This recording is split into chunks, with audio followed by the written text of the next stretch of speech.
ప్రభును రక్షకుడు యేసుక్రీస్తు నామములో మీ అందరికీ వందనములండి. ఈరోజు వీడియో చేయడానికి కారణం ఎవరంటే ముదిగొండ శివప్రసాద్ గారు, ప్రొఫెసర్ గారు.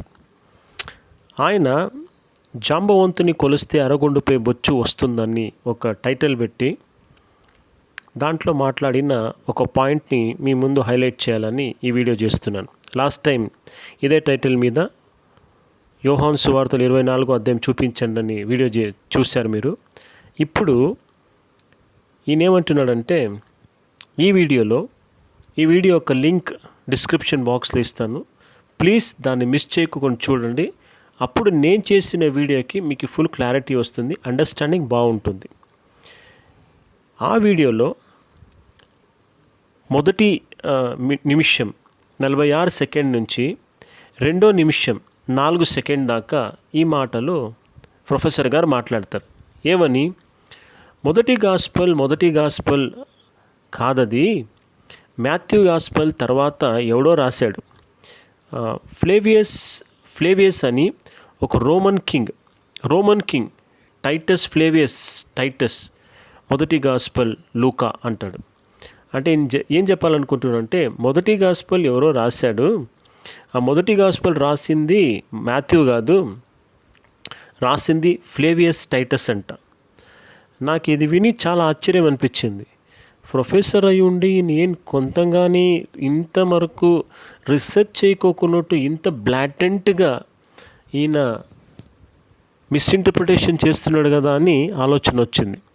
సరేనండి, మనం ఇప్పుడు ఏం చేద్దామంటే గాస్పెల్ ఆఫ్ మాథ్యూ రాసింది ఎవరు, తర్వాత ఈ ఫ్లేవియస్ టైటస్ ఎవరు, ఆయన నిజంగా మాథ్యూ గాస్పెల్ రాశాడా అన్నది మనము గమనిద్దాం. ఇప్పుడు మొదటిగా మాథ్యూ గాస్పెల్కి సంబంధించింది మనం చూద్దాం. మాథ్యూ గాస్పెల్ మనం ఆథర్షిప్ చూడాలంటే రెండు విషయాలు మనం మైండ్లో పెట్టుకోవాలి. మొదటిది ఇంటర్నల్ ఎవిడెన్స్, రెండోది ఎక్స్టర్నల్ ఎవిడెన్స్. ఇంటర్నల్ ఎవిడెన్స్ అంటే బైబిల్ లోపలే ఉండే ఒక ఎవిడెన్స్ని తీసుకొని ప్రూవ్ చేయడం.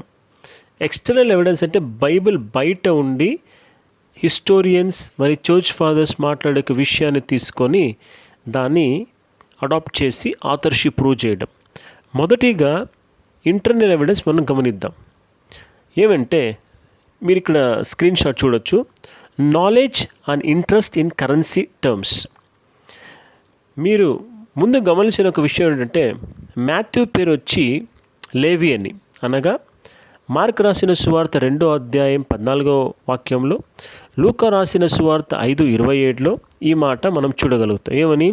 ఆయన మార్గమును వెళ్ళుచు సుంకపు మెట్టునొద్ద కూర్చున్న అల్ఫయి కుమారుడు లేవిని చూచి నన్ను వెంబడించుము అతనితో చెప్పగా అతడు లేచి ఆయనను వెంబడించెను.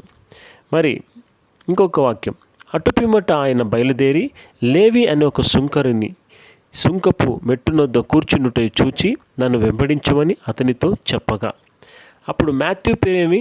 లేవి అని. సో ఈయన ఏం పని చేస్తాడు? ట్యాక్స్ కలెక్ట్ చేస్తాడు.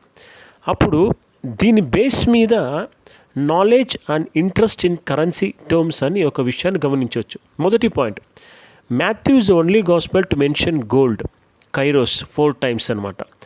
This is something to expect from someone who works with the money. ఆయన ఎప్పుడు డబ్బుతో పనిచేస్తూ ఉంటాడు. Matthew is only gospel to mention the word అర్గియోరస్ విచ్ మీన్స్ సిల్వర్ గురించి చెప్పబడింది. Only gospel to mention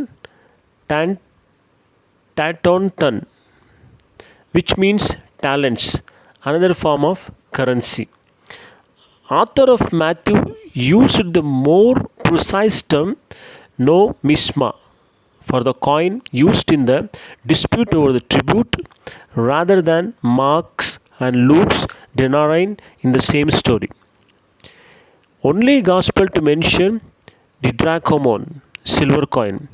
Matthew's only gospel to mention stater, which means shekel, which is the standard coin. When Jesus was reciting the Lord's Prayer, Matthew uses debts where the Lucan parallel has sins. Matthew uses trebsites for money, broker or banker. Only gospel writer to mention this word. ఇక్కడ గమనించినట్టయితే చాలా interesting అయిన points ఇక్కడ చేశారు. ఇవన్నీ Matthew గాస్పెల్లో మాత్రమే దొరుకుతుంది. So వేరే ఒక గాస్పెల్లో దొరకవు. దీన్ని బట్టి వాళ్ళు ఏం క్లారిటీ ఇచ్చారంటే, మంచి రేషనల్గా ఉన్న ఐడియాస్ ఈ పాయింట్స్ ఏమున్నాయంటే, ఆథర్ వచ్చి మాథ్యూ అయి ఉండవచ్చు అని చెప్తారు.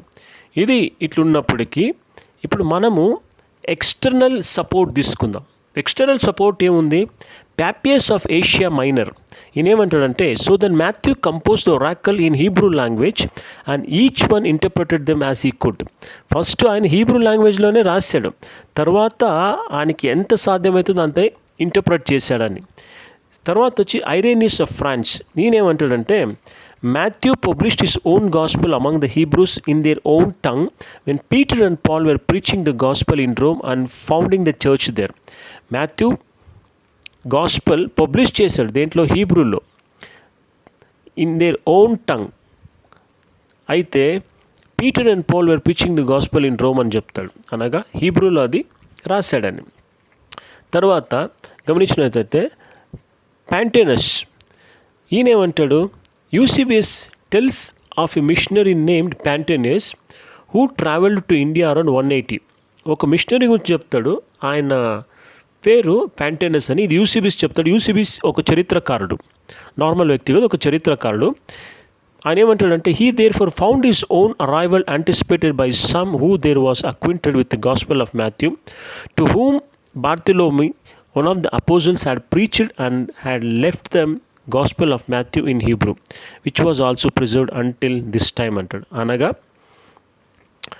Gospel of Matthew to whom Bartholomew one of the apostle had preached and అక్కడ gospel of Matthew Bartholomew preach చేసి అక్కడ వదిలేసి, అది ఆ గాస్పెల్ ఆఫ్ మాథ్యూ హీబ్రూలో ఉంది, మరి అది చాలా కాలం వరకు అక్కడే ప్రిజర్వ్ చేయబడి ఉంది అని చెప్తాడు.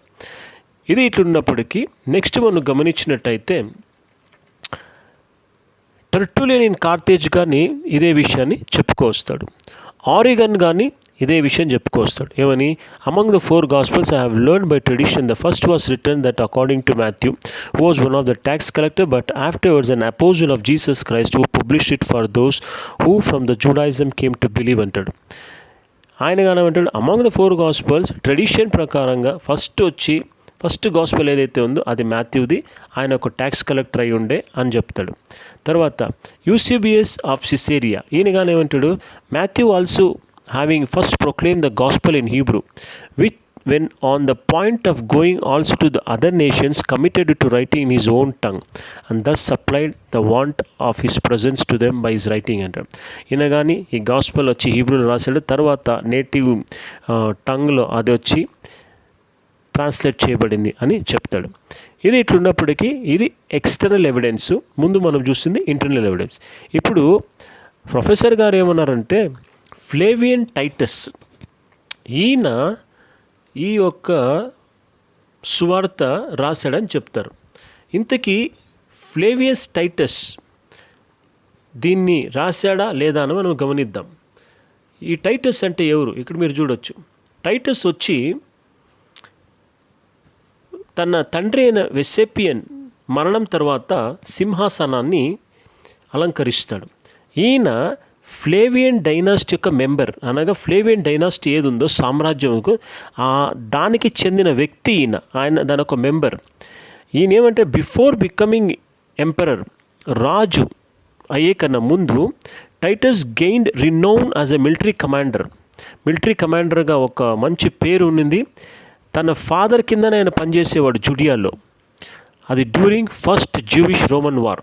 ఈ ఫస్ట్ జూయిష్ రోమన్ వార్లో మిలిటరీ కమాండర్గా పనిచేశాడు. The campaign came to brief halt with the death of emperor Nero అయిన తర్వాత ఈ క్యాంపెయిన్ స్టాప్ అయిపోయింది. తర్వాత ఏమైపోయింది? When Vespasian was declared emperor on 1st July 69, Titus was left in charge of ending the Jewish rebellion. Vespasian తన తండ్రి ఎంపరర్గా ప్రకటించిన తర్వాత జూయిష్ రెబెలియన్కి ఆయన ఆ ఒక ఛార్జ్ ఏది తీసుకుని అది ఎండ్ చేస్తాడు. In 70 he besieged and captured Jerusalem and destroyed the city and the second temple అంటాడు. ఇన్ AD 70 మనందరికీ తెలిసిందే చరిత్ర. టైటస్ వచ్చి జెరూసలేంను ముట్టడి వేస్తాడు. తర్వాత ఏం చేస్తాడు?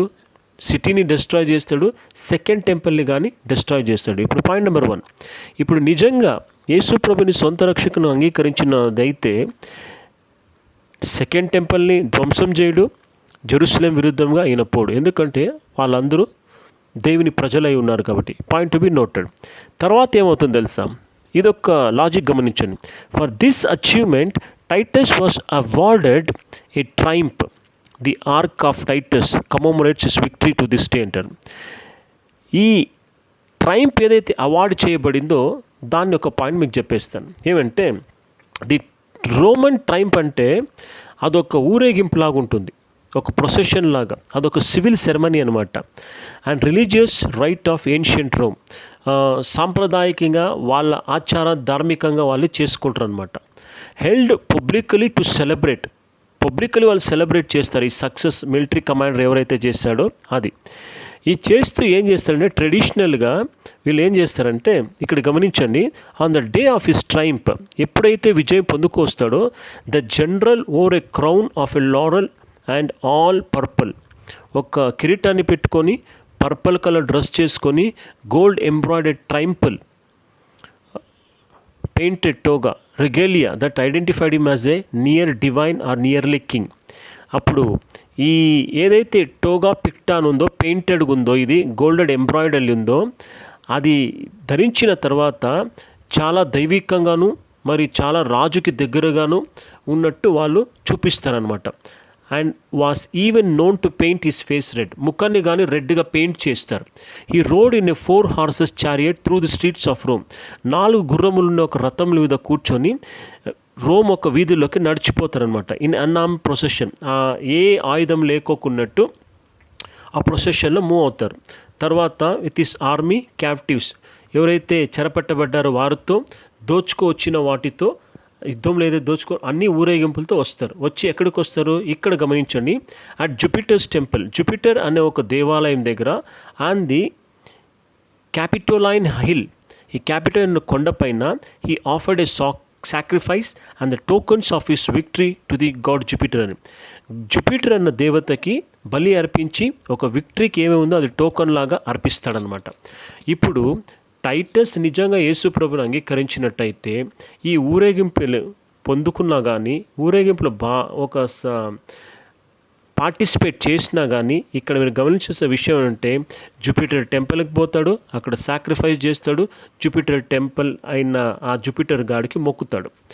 దేవుని అంగీకరించిన వాడు ఇవన్నీ ఏవి చేయడు అనేది ఒక పర్ఫెక్ట్ లాజిక్ని మనం ఇక్కడ తెలుసుకోవచ్చు. కాబట్టి దీన్ని బట్టి మనకు అర్థం ఏమవుతుందంటే టైటస్ నిజంగా మాథ్యూ సువార్త రాయలేదు, ముదిగుండ శివప్రసాద్ గారి ఒక కమెంట్ ప్రకారంగా.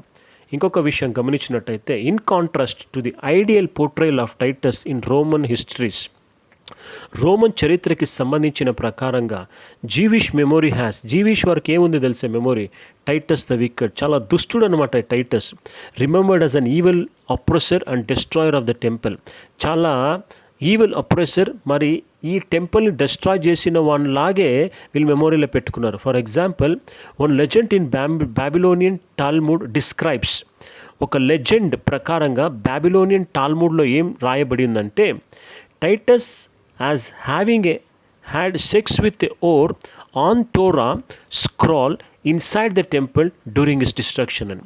ఈ టెంపుల్ ఏదైతే నాశనం చేస్తున్నాడో ఒక వేశ్యతో ఈ టోరా అనగా ఫస్ట్ 5 పుస్తకాలు ఏదైతే బైబిల్లో ఉందో దాని మీద ఒక వేశ్యని పండబెట్టుకొని ఆయన అక్కడ పాపం చేస్తున్నాడు, ఒక సెక్స్ని చేస్తున్నాడని ఒక బాబిలోనియన్ టాల్ముడ్ డిస్క్రైబ్ చేస్తుంది. దీని ప్రకారం గమనించినట్టయితే టోరాను కిందేసుకొని ఎవడైనా వేశ్యతో సాంగత్యం చేయడు, ఎందుకంటే టోరా చాలా పవిత్రమైనది. ఆ పవిత్రమైనది క్రిస్టియన్గాను అంగీకరిస్తాడు, అది పరిశుద్ధ పుస్తకంగాను దాన్ని అంగీకరిస్తాడు, కన్సిడర్ చేస్తారు, పరిగణనలో తీసుకుంటారు. ఇట్లున్నప్పటికీ నిజముగా ఒకవేళ రాసి ఉన్నట్టయితే ఈ విషయాలు మనము చదువుకోలేం. ఇంకా లాస్ట్ మనం గమనించినట్టయితే, the story was even told that Titus was reclining next to Britannicus on the night he was murdered and sipped of the poison that was handed to him. ఆయనకి విషం ఇచ్చి చంపేస్తారు. అది మాత్రమే కాదు, ఫర్దర్ డీటెయిల్స్ ఆన్ హిస్ ఎడ్యుకేషన్ని గమనించినట్టయితే are scarce, అంటే చాలా భయంకరంగా. But it seems he showed early promise in military arts and was skilled poet and orator both in Greek and Latin. మంచి వాక్చాతుర్యం ఉన్నవాడు గ్రీక్లో, లాటిన్లో. మరి వీనికి ఇంట్రెస్ట్ అంతా ఏమిటంటే మిలిటరీ ఆర్ట్స్లో ఇంట్రెస్ట్ ఉన్నింది. వీడు ఒక మంచి కవి అన్నమాట. ఈ రంగంలోనే ఉన్నాడు కాబట్టి ఎప్పుడు ఆధ్యాత్మికంగా ఆ వైపు వాడు చూడలేదన్నమాట. ఇది గమనించాలి. ఈ పాయింట్స్ అని మనకేం తెలియపరుస్తుందంటే, ఎక్కడే కానీ వీడు ఆధ్యాత్మికంగా అనగా క్రైస్తవత్వంపై ఆకర్షింపబడి యేసుక్రీస్తు సొంత రక్షకుని అంగీకరించింది లేదు. ఎందుకంటే వీని ఎడ్యుకేషనే భయంకరంగా ఉన్నింది. వీడు చూసినవన్నీ చాలా భిన్నంగా ఉన్నాయన్నమాట. అది ఫైనల్గా నేను ముదిగుండా గారికి ఒక మాట అడగాలనుకుంటున్నాను. ఇది ఈ స్క్రీన్ షాట్ చూడండి, ఫ్లేవియన్ ఫ్యామిలీ ట్రీ అని. ఇక్కడ మీరు గమనించినట్టయితే టైటస్ ఫ్లేమియస్ పెట్రో అని ఒకటి ఉంది, తర్వాత టైటస్ ఫ్లేవియస్ సెబానస్ 1 అని ఉంది, సెబానస్ 2 ఉంది, టైటస్ ఫ్లేవియస్ సెబానస్ 3 ఉంది. అటు తర్వాత గమనించినట్టయితే టైటస్ 79 to 81 AD దాకా, తర్వాత టైటస్ ఫ్లేవియస్ సెబానస్ 4 ఉంది, టైటస్ ఫ్లేవియస్ క్లెమెంట్స్ ఉంది. తర్వాత ఇంతమంది టైటస్ ఫ్లేవియస్లు కనబడుతుంటే, ముదిగుండా గారు మీరు ఎవరి గురించి చెప్తున్నారు? ఇంతమంది ఉంటే ఏ టైటస్ ఈ యొక్క మత్తయి రాసిన సువార్త రాశాడో మీరు చెప్పగలరా? దయచేసి చెప్పండి, ఒక క్లారిటీ ఇవ్వండి. ఏదో కూర్చొని కథలు చెప్పేది కాదు సార్, ఎగ్జాక్ట్గా దానికి ఒక సబ్స్టాన్షియేషన్ ఉండాలి. ఫైనల్గా ఏం చెప్పాలనుకుంటున్నాను, రేషనల్ పాయింట్స్ ఏది మీకు ప్రజెంట్ చేస్తున్నానో ఈయన మాటలని డీబంక్ చేయాలని, ఈయన చెప్పిన కథలు అన్నీ అది వ్యర్థమైంది, ఎటువంటి ఆధారం లేదని మనం తెలుసుకోవచ్చు. అనగా మత్తయి రాసిన సువార్త మత్తయి రాశాడు, ఇంటర్నల్ ఎక్స్టర్నల్ ఆధారంగా అది చర్చ్ ట్రెడిషన్ నమ్ముతుంది. అటు తర్వాత టైటస్ ఏ విధంగా కానీ వాటిని రాయలేదు, ఆడొక దుష్టుడని ఇక్కడ ఎంత బాగా పోర్ట్రేట్ చేయడం మనం గమనించవచ్చు. ప్రియులారా, ఇది ఈరోజు వీడియో మీ ముందు పెడుతున్నాను. ఇది షేర్ చేయండి, సబ్స్క్రైబ్ చేసుకోండి. దేవుని ముందు దీవించును గాక. Thank you.